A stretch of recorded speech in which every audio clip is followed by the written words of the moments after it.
So you just imagine being a missionary and then getting called into the presidential palace, not knowing if you're going to get arrested or deported, and then they say, actually, we want to take your project and go countrywide with it.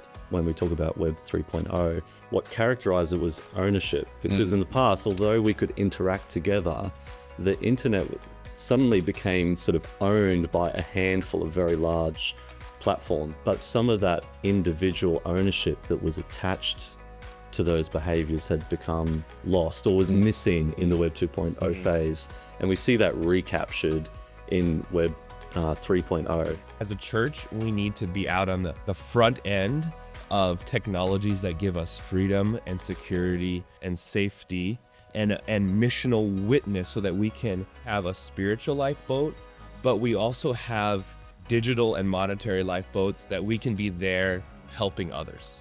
And I believe Bitcoin is one of those technologies. From fear, then to learn.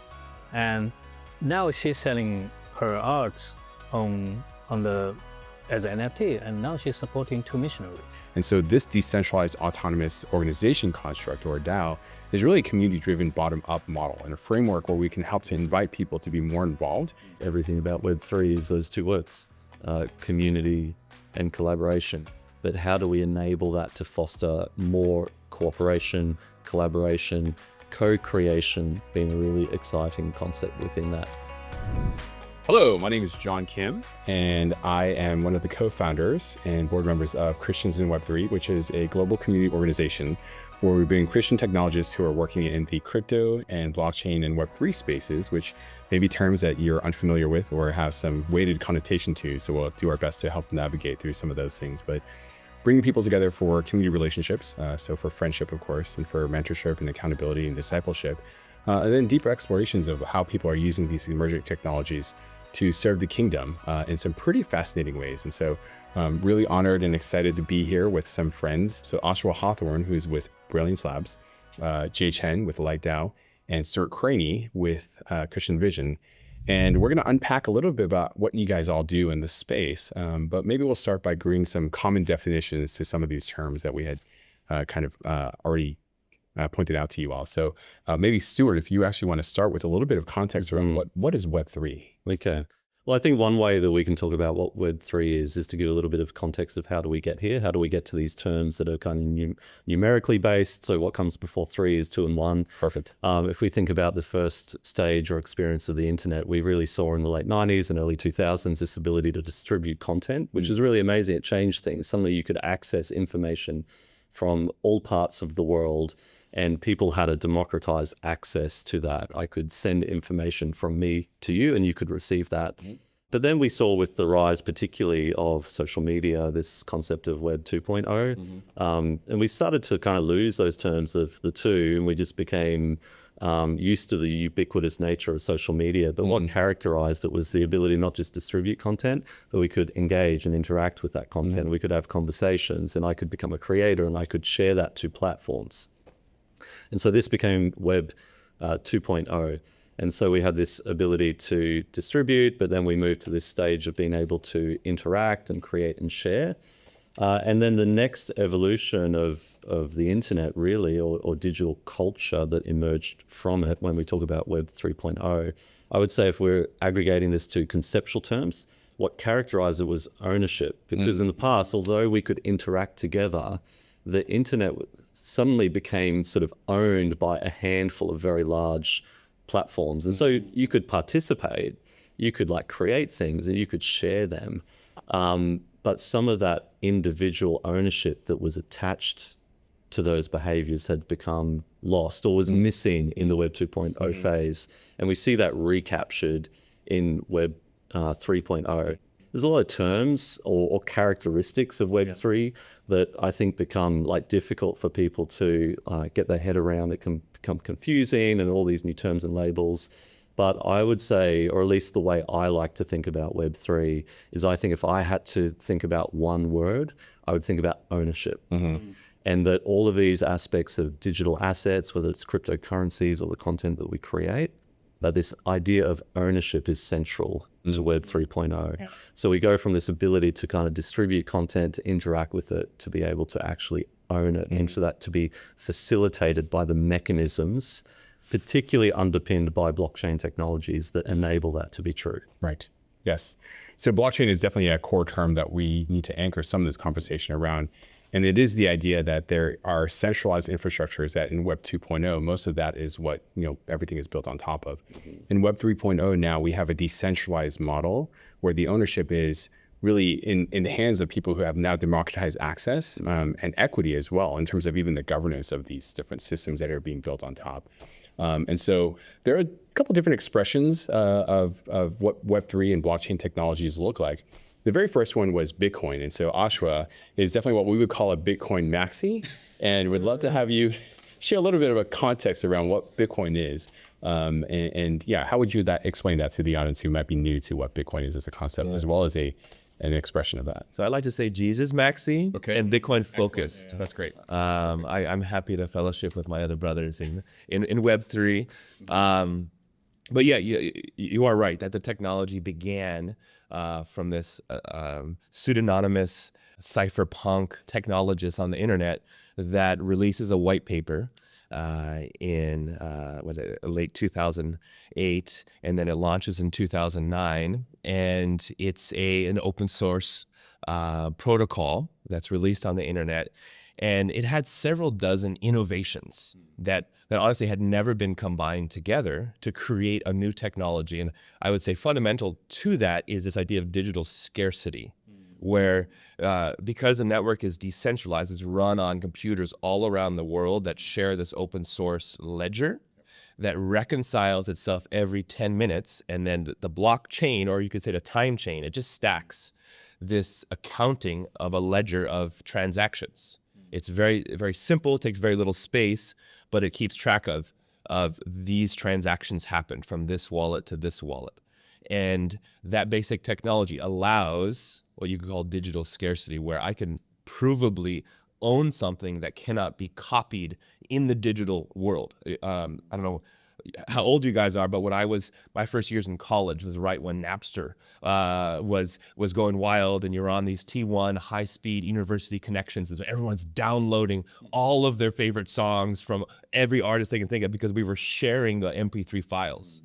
And you can share ones and zeros and copy and paste as many times as you want. So how do you have something that's you provably have possession of it, and it's provably scarce, but it's digital? And blockchain was the innovation. Peter Thiel talks about 0 to 1 innovations, right? And the rest are all iterations. That Bitcoin was the first 0 to 1 innovation. Here's how we can have digital scarcity on a decentralized network. Super helpful. Great way of setting this context here.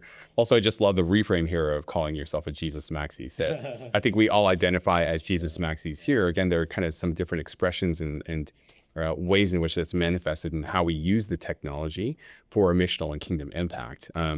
One of those contexts that exists within this new framework of the new internet is a concept of decentralized autonomous organizations. And this is where, again, moving away from a heavily centralized top-down kind of model where there are a few people who are making very significant decisions on the behalf of a greater whole, where they may have some missional alignment, but there isn't always the visibility or even the governance structure where you have ownership to be able to influence some of those decisions, and then to be able to really share what might be happening from insights, especially with people who are working directly with people who, are being impacted, by the work that's being done.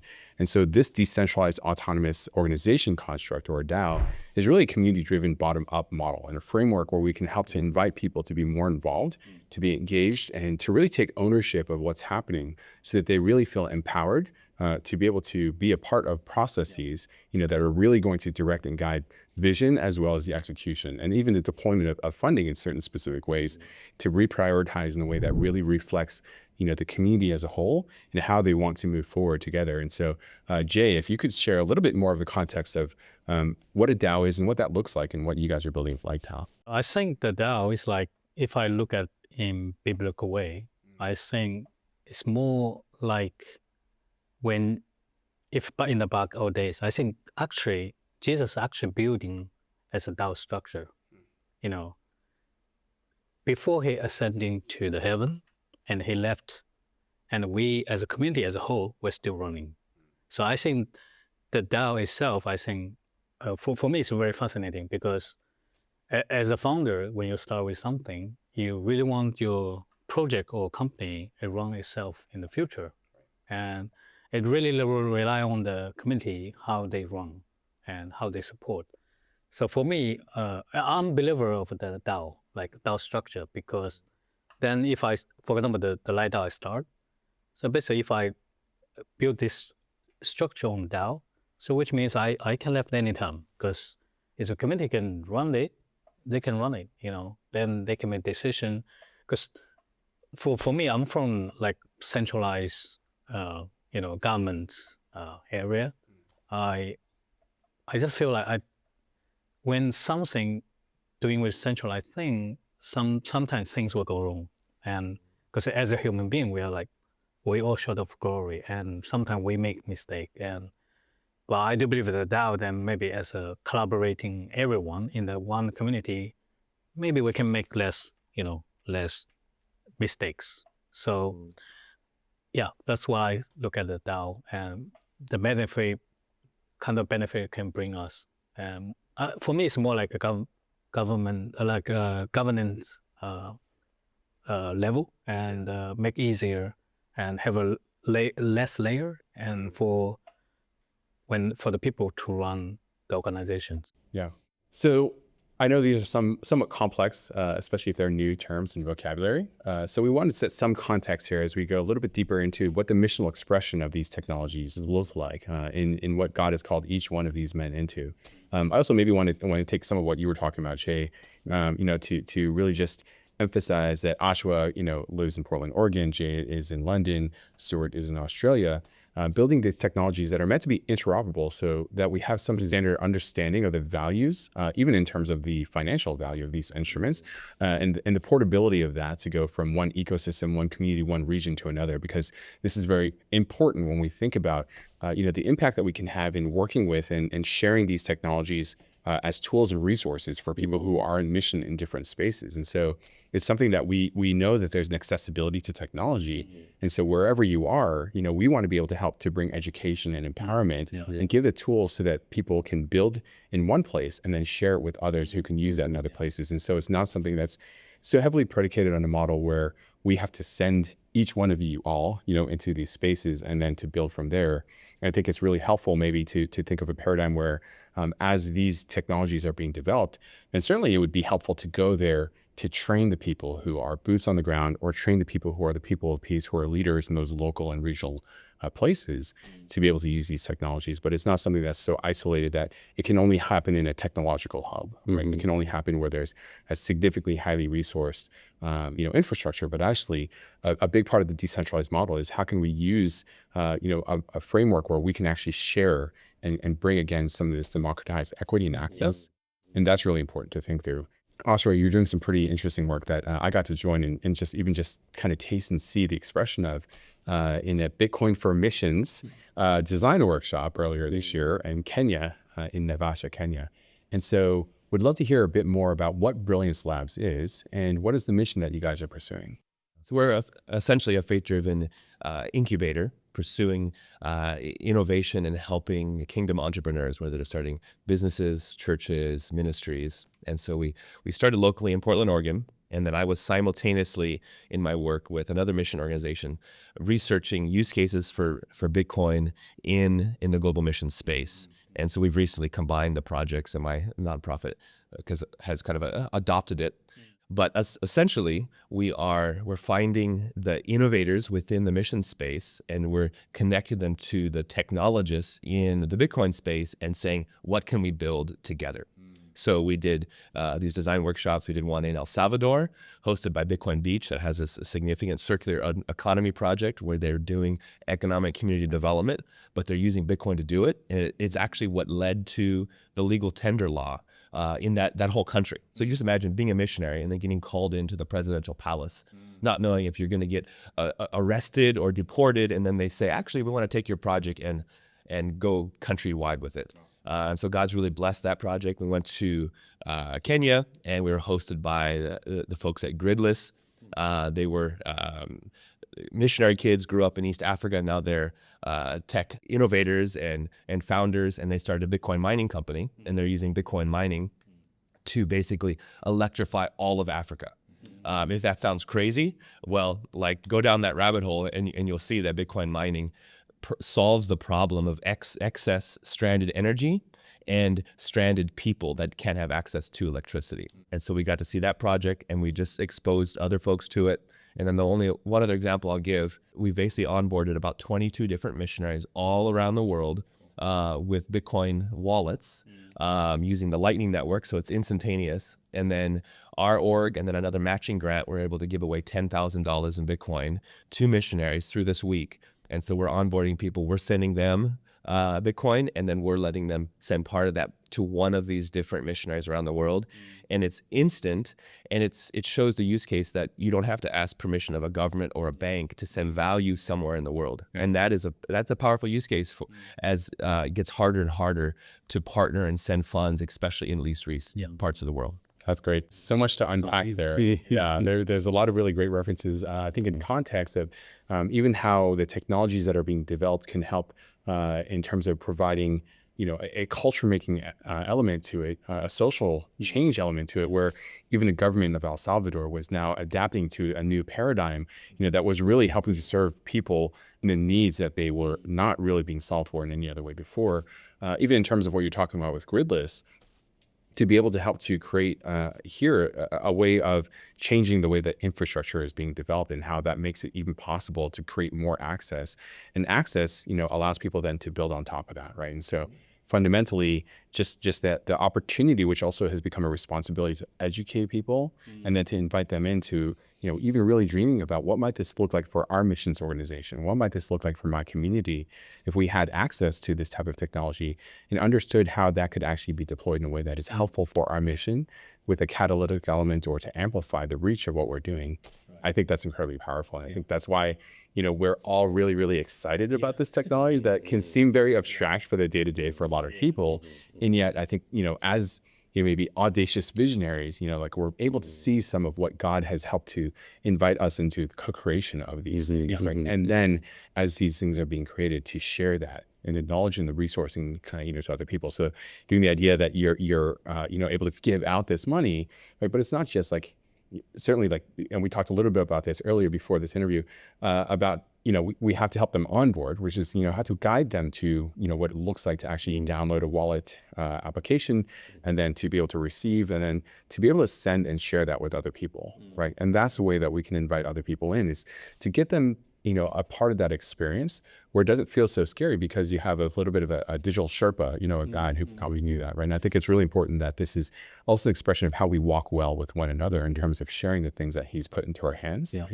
In these digital spaces that, can sometimes feel a little anonymous. Going back a little bit to the context of how these digital technologies can shape some of the culture around us, Jay, would love to hear a bit more about what you guys are doing with LightDAO, and even some of the bubbling up of the context to, how what you're doing may have an impact on the surrounding communities that are more tangibly expressed. Right. I think the first, when I started this project, it's like, I think during the prayer, the Lord just gave me one sentence, says that build a platform on blockchain. That's it. And then I said, like, what kind of platform? What should I build? Then after that, I had a conversation with a Christian artist. He's kind of like a Christian artist leader in London.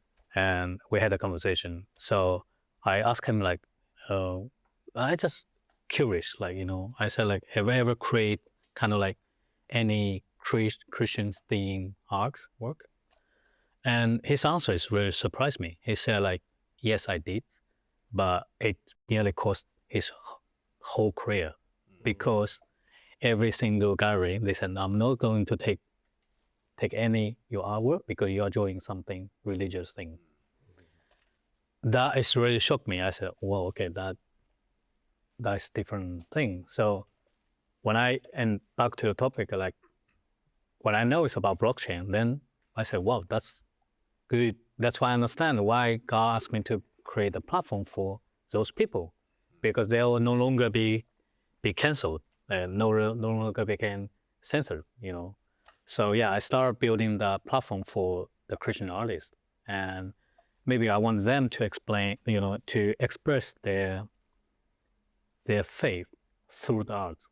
Because for me, it's like I feel, if an artist they cannot create the thing that God gives them, or even they can't express their belief through the art, I think it's really hard, really sad, Then I said, if we can build this platform for them, I think there's a lot of opportunity, because what we're trying to do is like when people selling their art, so we can, through the blockchain technologies, all the fund will automatically go to support mission project, and also can support artists as well.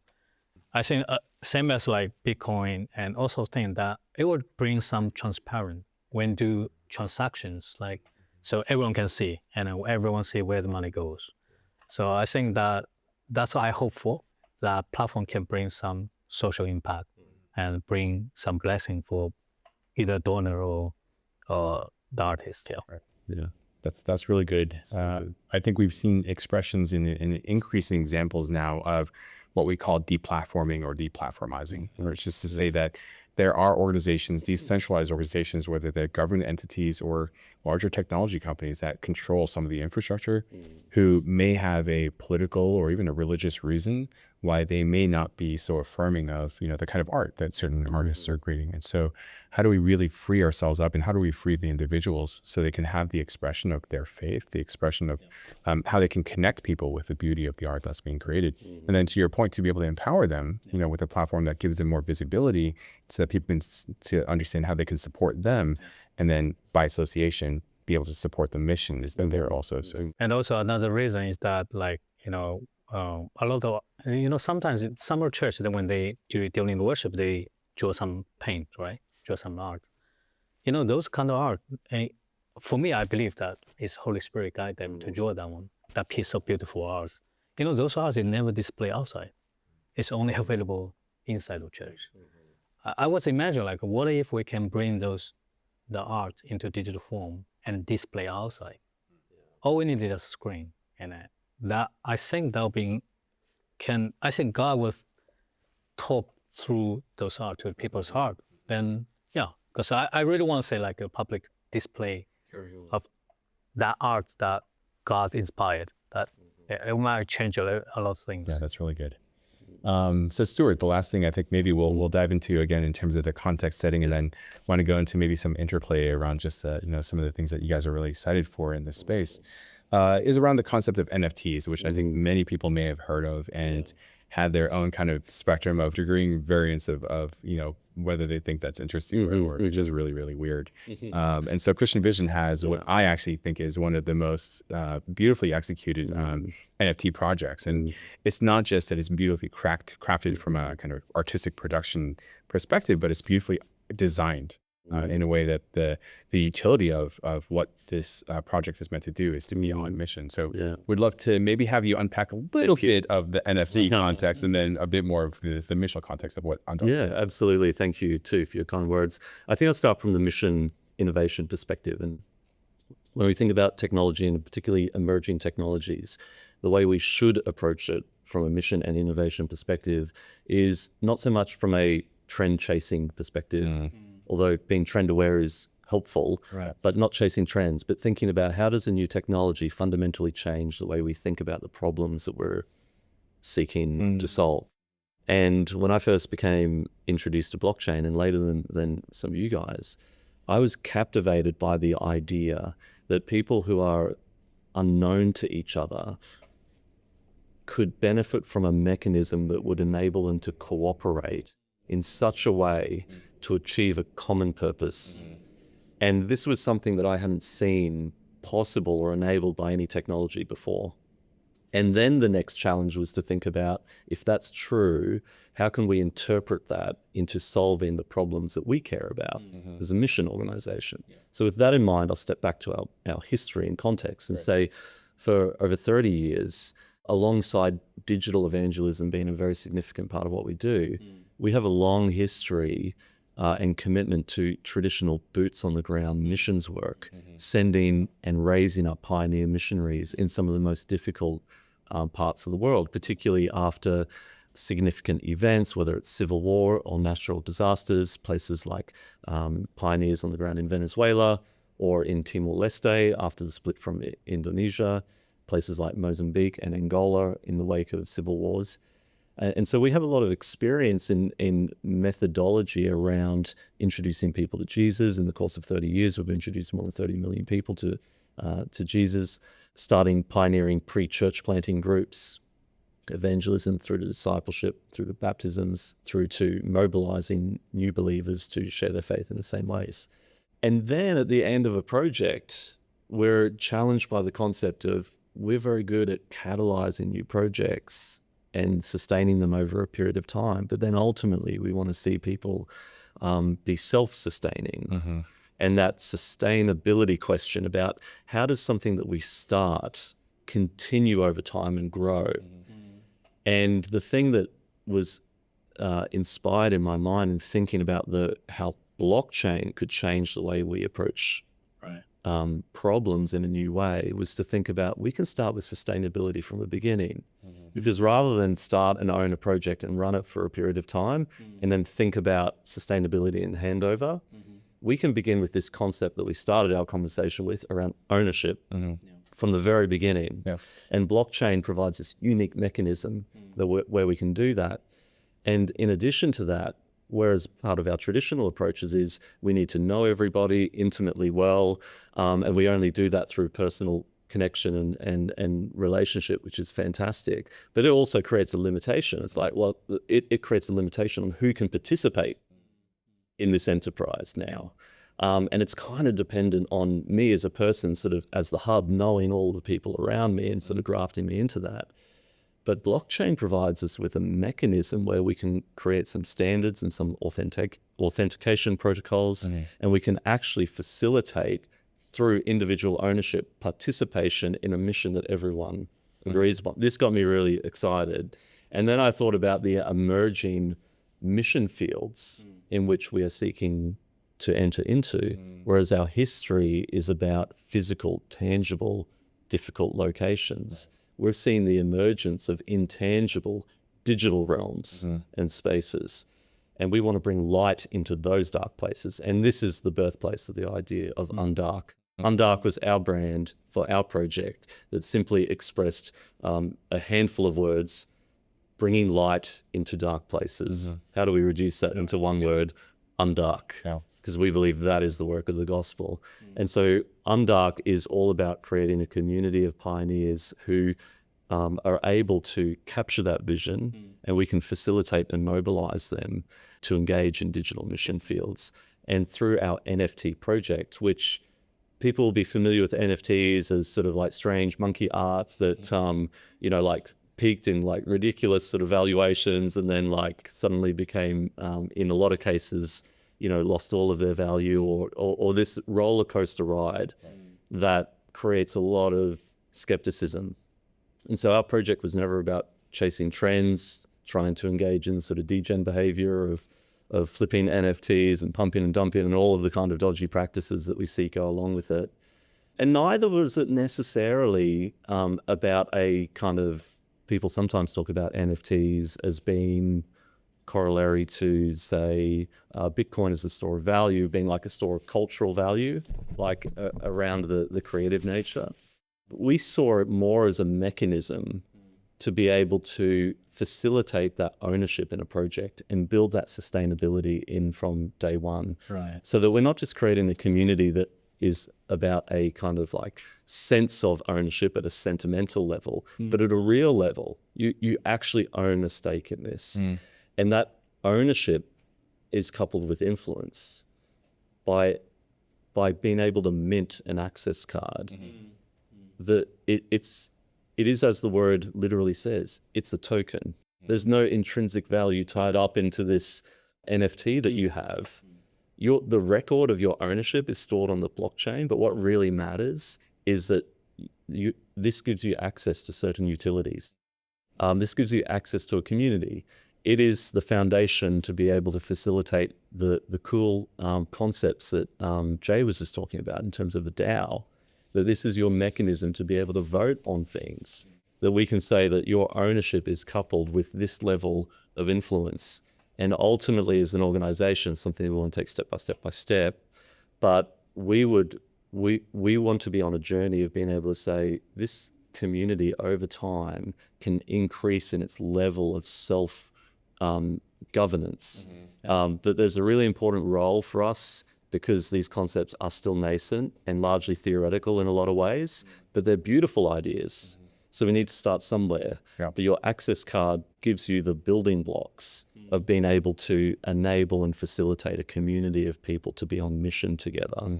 And over time, build more and more and more of that sustainability in from day one, rather than own and run a project as a central organization. Right. And then at a future date go, well, who's going to take this further forward? We want to start with that idea. Yeah. From the beginning. And for us, all of our minted access cards will 100% support mission projects in digital spaces. We're targeting gaming, crypto, deep and dark web communities. Cool. We're at the very early days of that. We will be minting soon. And you mentioned the artwork is beautiful. Thank you. We did put a lot of effort into it. It's not the primary point of value. We're not suggesting that this is something that you will trade on the value of. But what it did allow us, and I think this is central to NFT projects, is that there's a beautiful story and narrative. And this is one aspect of NFTs that as a token mechanism is unique, is the ability to engage people in story and art that reinforces and supports the objectives of your project. Yeah. Again, so much depth here that I'd love to unpack more with you guys, but I think some of the takeaways that I was really anchoring there are that even from a kind of kingdom-centered design perspective, you guys have baked into the DNA of this project from the very beginning a shared model of ownership where people are being invited in, and the expression of this is really how they will continue to co-develop, co-create, and contribute to this, and then share that, as it continues to amplify to other people who are participating and engaging with these NFTs. I'd love to hear now maybe a bit more about what you guys are excited about in this space, and particularly as people start to potentially participate or engage in the specific expressions of what you all are doing. What is the hope? What does success look like in terms of a kingdom impact or a missions outcome? I believe we're in a season just globally of significant power shifts in global economics, in AI, and decentralized web, and there's just significant changes and significant levels of instability, and so my genuine the direction I see things heading and where I want to help the global church head to is to be able to, as the world becomes more unstable, as ministry becomes harder to fund, as freedoms are lessened, to have access to a freedom technology and to a way to store value and send value globally that cannot be restricted by growing authoritarianism and cannot be devalued by increasing governmental insolvency and bad stewardship of their resources. And so I see Bitcoin being a significant escape hatch to a lot of, I don't want to be a doom and gloomer, and I'm not that all the way, but I'm seeing a bit of things on the horizon, and I'm like, we need to, as a church, we need to be out on the front end of technologies that give us freedom and security and safety and missional witness, so that we can, as everyone else is, as the Titanic is going down, we have a spiritual lifeboat, but we also have digital and monetary lifeboats that we can be there helping others.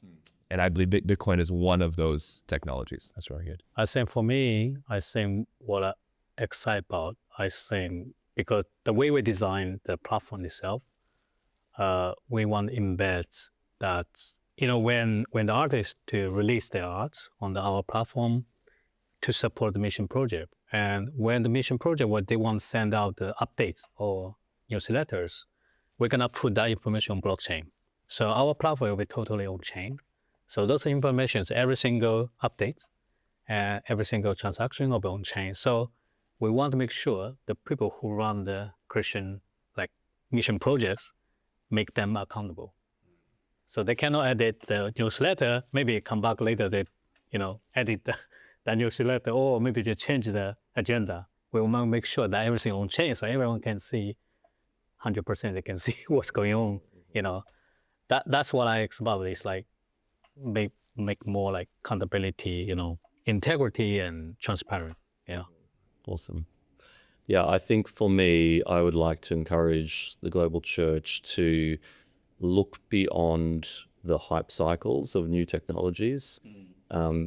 All new technologies pass through peaks and troughs, and the greater the peaks, the greater the troughs. But I fundamentally believe that this is an amazing time of opportunity, and particularly in reframing some of the thinking around NFTs, because it's so associated with the public perception of dodgy behavior and fraudulent activity and sort of just vacuous, contrived sense of value and all of these sort of like negative connotations that come along, but get beyond the superficial level of what we see pass through those hype cycles and dig into the fundamental implications of what some of these technologies can enable.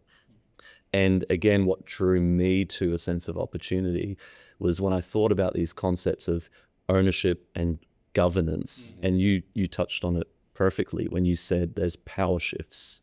And as a body, we also are engaged with some of the challenges that are associated with organizational structures and power structures and all of these things. And I think that there is a wonderful opportunity for the church and for global missions to lean into how can we draw upon some of the characteristics of these new technologies to address some of the same challenges that we also face as churches and ministries in the global work of the gospel. And in actual fact, the fact that there are these peaks and troughs, I think these low moments in terms of the market is a fantastic time for us to be building, because what it's doing is washing away all of the distraction and some of the dodgy stuff that is not really at the heart of what these technologies could provide. So I would just be encouraging anyone who's watching this who is remotely interested in technology and blockchain and Web3 concepts and how it would apply to global gospel work. This is actually the best time to be building. Yeah. This is the perfect time to be building. But to dig into the aspects of the technology that enable you to rethink the problems that are your problems, that occupy your world, and how it can change your imagination of how you can achieve what you can. I think there's so much about the Web3 paradigm that is, as you also said, very close to the principles of the early church that enable us as a mechanism to manifest that in reality in today's world. So that's what's got me excited. Yeah, awesome. So two things that I'd love to dive into that I think were key themes are community and collaboration. Yeah. And so for each one of you in the development of these projects, as you've dived deeper into these spaces, would love to hear a bit more, because I think there's an undertone that I'm also hearing is that you're also building communities around what you're doing, right? And so we'd love to hear a bit more about what community has looked like for you all, and how might we invite others to be a part of those communities around these specific expressions that, hopefully will grow into, a global expression as well.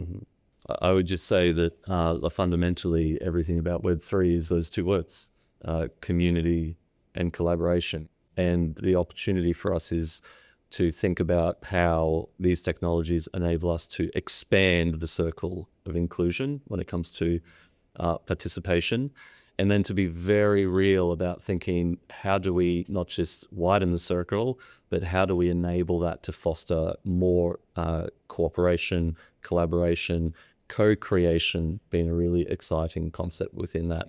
The ability for people of talent to bring their loaves and fishes to the table, and to have a mechanism that enables that to happen and for everyone to benefit. from it. That is really key. And so if you care about those things, you should care about these technologies because they are so well matched together. Yeah, I would add to that. Within technology, we talk about layers, right? You can build on layers of technology. And within Bitcoin, there is a social layer. And as I kind of did the deep dive to learn technology, to learn use cases, actually a lot of it ended up being social because I dived into the relationships and I said, let's find the Christians that are in this space. Let's find the mission-minded people that are in this space. Let's find the overlaps of these communities. And then absolutely there's passion for the technology and for like, there's a meme within Bitcoin of like, come for number go up and stay for the revolution. Right. And that's that piece of that social community where you're like, wow, there's actually a common cause of seeing the world be a better place through this freedom technology. And people unite around those kind of things. And so actually the overlap between someone who's passionate about Jesus and passionate about a democratized, more free world and financial future is like, there's a lot to have in common and a lot to be excited about. And so absolutely, we find a community of very excited people that say, hey, let's use these resources, share them globally, to see God's kingdom come. Yeah. I think we as a project itself, we're actually not planning to create another new community. Rather than, for me, I would see itself is like we are creating another kind of like have faith-driven mindset community. So they to understand, we probably connect them with like kingdom-minded other community. And I feel like if we want to build another community, I feel it's not my goal because I feel like we as a one, and as Roseanne tells us, we need each other. And it's like I don't need you, It's like, so for us, it's like as a artist community, I think sometimes artists are a little bit they're detached sometimes, But I want to bring them understand this is the kingdom of God. They can contribute, and also for them it's like you don't have to fear about the technologies. Like, because for example, I met a lady. She's from US, and she actually is a grandma, and she's like 66, and she entered to the NFT space, and because previously she was doing like a normal children paint, and then one day his son said, "Mom, you need to get into, know about NFT." And she said, "Okay," but at that time she told me like she shared her journey about like from fear, then to learn, and now she's selling her art as an NFT, and now she's supporting 2 missionaries. Awesome. So her art. So I think for you guys on the screen, I think I would really encourage you, like, if you're an artist, don't be afraid. The digital thing is like scary, but God might use you, your art piece, support different missionaries. That's a perfect segue, I think, into maybe the last topic we'll cover, which is, a lot of people are fearful of technology, and especially in a ministry or a missions context, a lot of these organizations haven't really been equipped or trained to be able to understand how technology can really have that catalytic effect to amplify their reach, the impact of their organization, because they don't necessarily have the people to help them.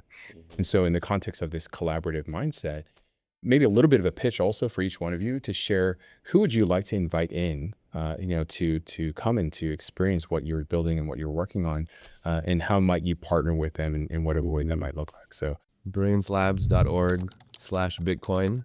And we have a growing community of people and resources that are trying to solve complex missions problems and global challenges using this technology. Yeah, and it's just come and connect and get resources. We'll be doing follow-up webinars, having some great conversations, because 3 years ago, this issue of fear and technology, we were at a large North American Missions Network gathering, and we actually got one of the main keynote speakers to mention, hey, if you want to come talk about Bitcoin and missions, come down front and we'll talk to you afterwards. Because he was a Bitcoiner, he was at this big conference, and we chatted with him, hey, we want to find the Bitcoiners here. And so he literally, the whole room of like 800 mission leaders, he mentions it, and crickets. There's like one lady wanted help with her Coinbase account, and there was no one. So we just ended up talking to this guy who was a tech founder, and ended up being a really neat relationship. But so that was 3-4 years ago. Fast forward to today, right? Nonstop at our booth and all you guys, right? You're having these conversations. People are ready for it, and so let them come. Let's advance this work. Absolutely. Well, I think the best content, because I'm also part of member of the CW3. So you can check out our CW3.group. So you can find our community closer group, and you can join us, and so we can equip you and help you to understand more about Web3. And how can Christian artists participate in LightDAO? You can go to our website, thelightdao.com. You can submit your artist profile to us. So once we're ready for testnet, we're going to invite you to test. Yeah. Cool. And if you're interested in Undark, you could go to our landing page for our project, which is un-dark.io. And that will onboard you into our community, primarily on the Discord server at the moment. And our community is comprised of content creators, people who are passionate about sharing their faith and being a missionary in digital spaces, particularly in gaming communities, crypto, deep and dark web communities as well, and mission sending organizations. We want to bring the collaboration and intersection of these three main groups together. And they have started to form, and we'd love anyone who identifies with any of those avenues to find community and support pioneers in that space by joining together with us as well. Great. Thanks, Jay, for kind of giving the shill also for Christians in Web3. Maybe I'll also make the invitation to anyone who is interested in learning more about that community. The website is cw3.global. And again, it is a community of Christian technologists who are working in the blockchain, crypto, and Web3 spaces, wanting to share more education, insight, wanting to be in community relationships, and wanting to see how can we share the knowledge and also the expressions of this technology with missions organizations for kingdom impact. And so certainly we invite people to come to come check out a stop. But appreciate the time. This has been awesome. I think we went a little bit over than what we had thought, and I think that's just because it's easy to go really deep because it's fascinating, but because it's also a calling that God has put on each one of your hearts. And I think that that's something that really people should know more about, is a better understanding of. This is not just, fun and games and kind of a sandbox exploration, but this is really, tangible expression of this to help to further the kingdom here on earth is really the end goal, as Jesus maxes, like he said. So appreciate you guys and appreciate Lazan for helping us to put this on. Before we go, can I share one Bible verses? Absolutely. It's always in my heart when I get involved in the crypto space, and that's from Isaiah 57:14. It will be said by Lord, build up, prepare the road, remove the obstacles out of the way of my people. So I would just encourage you guys that, even though we in our church and we have a lot of obstacles around us, I think it's kind of like came out from the fear. I just may Lord, they can bless you and remove those fear, so we can able to build something together, the road for the Lord. Amen.